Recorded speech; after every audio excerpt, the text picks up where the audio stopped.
your second marriage is likely doomed for failure. Yeah, I know it sucks. And I'm going to tell you why. And here's a scoop. First time you get married, your chances of divorce are 50%.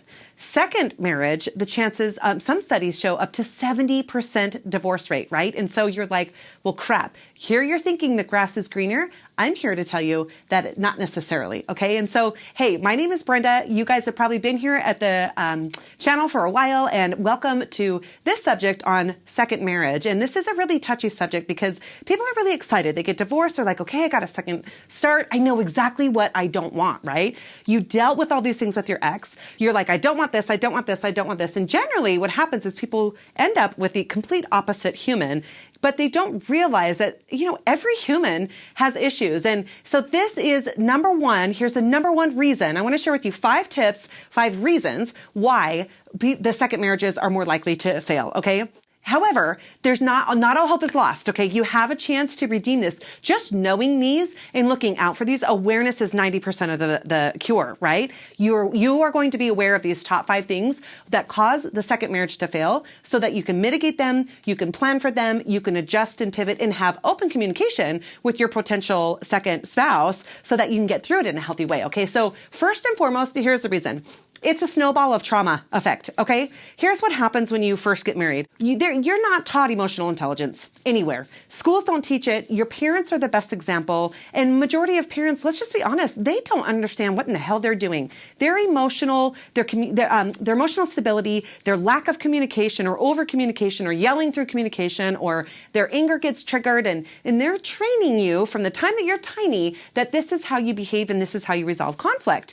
The problem is they're probably not doing it well, right? And so you're coming out of childhood with a bunch of trauma that you've dealt with, and you're lacking the skills to deal with it. You fall in love, you think things are great, you make this commitment at 18, 19, 20, 24, when you're still not even seasoned in life in any way, shape, or form. Most likely, you didn't have parents that fostered and cultivated you to be who you are, so you're stepping into this space thinking that this person you're going to marry is going to solve all your problems. And you're in this honeymoon phase and your hormones are driven and you're like, this is awesome, right? And they might balance you. The things that you fall in love with now are the things that you hate about that person, okay? Where it was the balance for you and now it drives you crazy. They might be too calm if you're too hyper. And initially that was great because they grounded you. And now you're like, would you come alive, please, right? So the problem is though, is like I said, you enter into that marriage and you're dragging all that childhood trauma into that marriage. Now you get married. You deal with their childhood trauma that they're bringing to the marriage. So there's 2 of you now, and that's colliding. And now you guys you still haven't been taught communication skills, emotional intelligence, how to disengage the emotions from the facts, how to remember the difference between facts versus memory, and on and on and on, right? All these things that I teach my clients where they can understand that their perspective is simply their perspective. The other person in this same exact room is going to have a very different perspective based off of their life experience and the traumas that they've experienced themselves, okay? And so you now have 2 people who've drugged their childhood stuff into it. You're not equipped with skills with how to deal with your childhood emotional traumas. And you get married and you do this thing called life, and then you add kids to the mix, some of you, and then that just explodes things even more, okay? So things escalate and escalate and escalate. You still don't have the tools. You're not equipped to deal with them. Oftentimes, most of my clients come from counselors who aren't giving them the skills and the tools to deal with this. So it's just getting worse and worse and spiraling further and further out of control. After they've been sitting on the counselor's couch for 5, 6, 7, 8 years, nothing is changing, okay? And then you get divorced because you're like, grass is greener. I'm going to go find somebody who's opposite of you, and I'm going to just nail it. I'm going to crush it, and I'm going to have a great life that's going to be totally different than this shit show that I had with you, right? And you walk away from that marriage. And you still don't do the work, and you get into a second marriage with somebody that's different. Now you have your childhood trauma. Then you have the first marriage trauma plus the trauma and triggers that you've brought from that marriage. And now you're bringing both of those into a third marriage. Okay. So this is why I say all the time, if you have not done your emotional work, you have no business whatsoever dating after divorce. You absolutely have no business doing it. You're dragging all that trauma and then you puke it out on this other person when they look at somebody in a way that you don't like, or what they say something that freaks you out. In fact, one of the things that I was dating this guy, and if I said yep, it triggered him and he got so irritated. He was like, that's so disrespectful. And I'm like, disrespectful. Like I answered your question. But to him, it meant disrespect and it meant all these things. And so we talked and worked through it and we figured out like, okay, I'll try to avoid saying yep. And you need to understand, I by no means mean disrespect when I say that, right? So I'll make a concerted effort not to say that. But if it does come out, you need to understand my heart is not in an ugly, disrespectful place, right? So there's all these little things that trigger people that he brought from past relationships. And trust me, I brought plenty, and God help the poor man that I first dated out of my marriage because he dealt with all of mine and he was so patient and dealt with me. But we all bring him and we all do that unless we do that emotional work. Okay. So this is why you also will repeat history with your second marriage, which is why the divorce rate is up to 70%. If you don't deal with it, you don't address your emotional trauma, you will repeat history. You will attract the same kind of mate. You will attract gaping holes in emotional connection, on and on and on, right? So it is critical. It is absolutely critical. If you're thinking about dating after divorce, you've got to do this work or you're setting yourself up for failure in more ways than one, right? And so that is specifically what our system does. My methodology is to get you to the core of the root issues and rebuild yourself in your identity, separate from anyone else, so that you are rock solid, you know who you are, and you're ready to take on not only life, but dating and really find the love of your life and move on with confidence, knowing that you guys can get through anything together, right? Because you've both done the work, you're both being transparent, you're being vulnerable, and that's easier said than done, which is why I have a system to help you get through that. Okay, so here's the second reason that divorces often fail in the second marriage. It's not as scary. You go through your first divorce and so many times people hang on. They climb onto the marriage because they're like, oh my God, I don't want to be a failure. I don't want to do this. I always swore I wouldn't get divorced. And when we got married, we said happily ever after till death do us part. And here we are not dying and are dying. We're dying emotionally. We're not dying physically. And holy crap, I didn't want to do this. But when you get into the second marriage, you're like, you know what? I survived the first time. I can do it again. I can do it again. Just like that, lickety split. And you're like, screw this. I'm out. And there's this fear that comes up too, where you're like, once a relationship gets hard, you get this attitude of, I'm not doing this shit again, so I'm out. And you bounce. And it's easier to bounce because it's not nearly as scary as it was the first time. You're like a seasoned veteran, right? You know that once you've gotten through one divorce, you can get through 8 of them if you have to, because nothing is more challenging in life than divorce, in my opinion.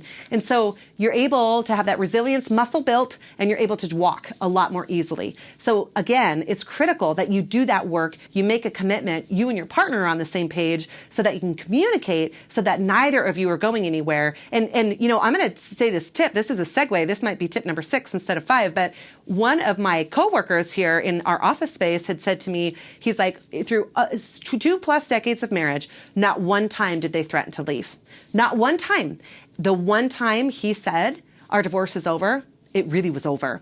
So not using threatening statements and all that kind of stuff where your insecurity steps in and you're like, oh my God, I'm out of here. Don't do that. Commit to your partner. Be there fully and present that no matter what, you guys are going to get through it. And if you have a partner with you that's willing to work through the hard, you should be able to get through it no matter what. Okay, third reason, and this might even be the number 1 reason in some marriages, is having stepkids. Bringing kids into a new marriage can be quite challenging.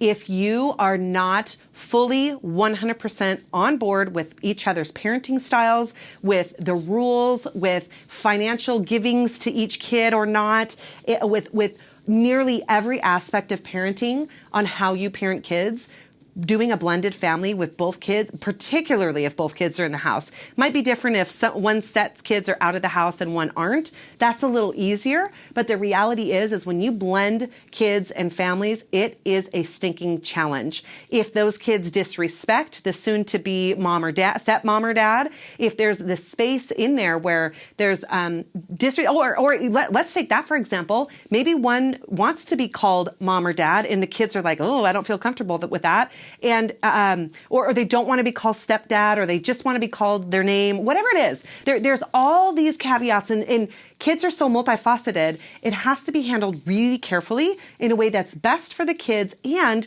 cultivates your relationship at the same time. But this is a doozy. This really is a big, big challenge when you have a second marriage, is having and dealing with other kids. If there's special needs, if there's anything going on with some of these other kids, it just presents a hurdle that the other party doesn't know oftentimes. And maybe if it's like your kid, you know, oh, this kid's really challenging because of ABCD.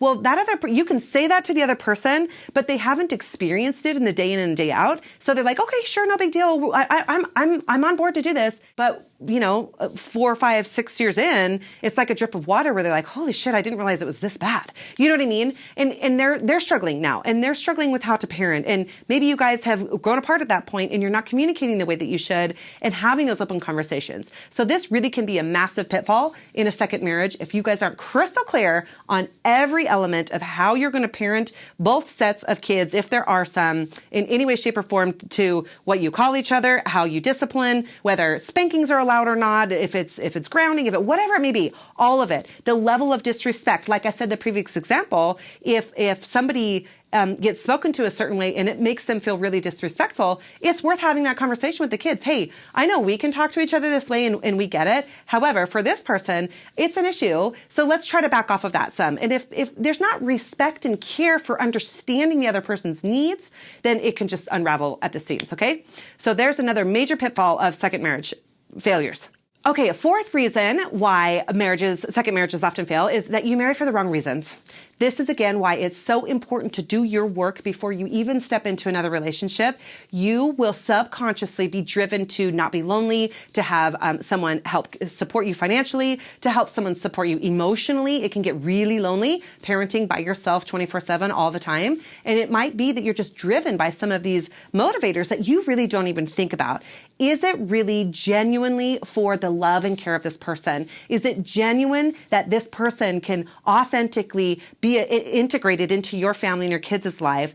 Make sure that you check your motivation. And I've said this before in other videos, but do the why statement. I love this person and want him in my life because of why. I love this girl. She's fantastic. And I want her to be a part of my kids' life and my life. Why? Why? Drill down. So you get the answer and then ask why again. Write it down. Ask why again. Why? And you dig deeper. It's like removing layers of an onion, getting to the core of your motivation. And sometimes it can be an ugly motivation, and that's okay. Feel to heal, address it. Maybe you discover, holy shit, I just want security. And that's it. It's really not about this person. And I don't know them well enough. We haven't dated long enough. I don't know, And it's about security. That gives you an opportunity. You can take it two ways. Like, oh crap, this is over. I just ruined all of this. Or it gives you an opportunity to uncover it. And maybe you still are in love with this person. Just because you uncover something there doesn't mean all is lost. You throw the baby out with the bathwater. You can still potentially very much at the very root of things be driven by your love for this person. And you've just gotten down 3 or 4, 5 layers deep. But the core of the onion is that you truly love them. So don't be shocked if you uncover some ugly things that you're like, oh, yeah, I didn't realize that was in me. It's okay. We all have these insecurities and these uglies, if you will, that crop up. We just have to learn to deal with them. When you deal with them in the right way, you can overcome them so that you can focus and turn and you get to have the opportunity to do it well. Okay, fifth reason why it can be such a challenge to deal with a second marriage is dealing with your ex. This is one of the biggest challenges. Now, it can go both ways, and I've heard it both ways. Again, one of my good friends, he has a phenomenal relationship with his ex, and it drives women crazy. It absolutely drives them crazy. He is loving, he cares for her, he's happy to take care of her in some ways, and other women cannot handle that. They see that their jealousy crops up, their insecurity pipes in. Removing meaning from that and just understanding that, wow, they've done it well. They've got a great co-parenting relationship. And you, again, have an opportunity to see it two different ways. You can see it as you get to be with a guy who is that respectful, and you get to know that if he respects her that much and he's not in love with her romantically anymore, what in the crap does that mean for how he's going to treat me, right? So that's a beautiful thing. But then you can also go to the other end of the spectrum where you've got somebody who has a highly volatile, completely dramatic ex and makes life difficult at every given turn. That is a nightmare as well, right? For some people. And so if you get wrapped up in that emotion and you allow yourself to get emotionally charged, now you're living in this drama and this chaotic space instead of you guys backing off, removing meaning from either perspectives and just doing your life for what you guys want, having open communication and talking about it. Okay. And so it really can change the dynamic significantly when you step into a second marriage. So there are the top 5 reasons why your second marriage might be doomed to fail. But hopefully after you learn these tips today, you can mitigate this. You can do things to have open conversation about this with your future spouse, and you can overcome these obstacles before they're obstacles. So if you want to hear more tips, make sure you subscribe below. Make sure you like the video, share this with someone who might be going through something. If you want to be a part of our Facebook community, and most importantly, if you haven't done that work and you're ready to do that work, get on my website and book a call. Let's get on the phone and see if it's a good fit for us to work together so we can get you through this so you don't recreate and repeat history into your next marriage and set you up for success.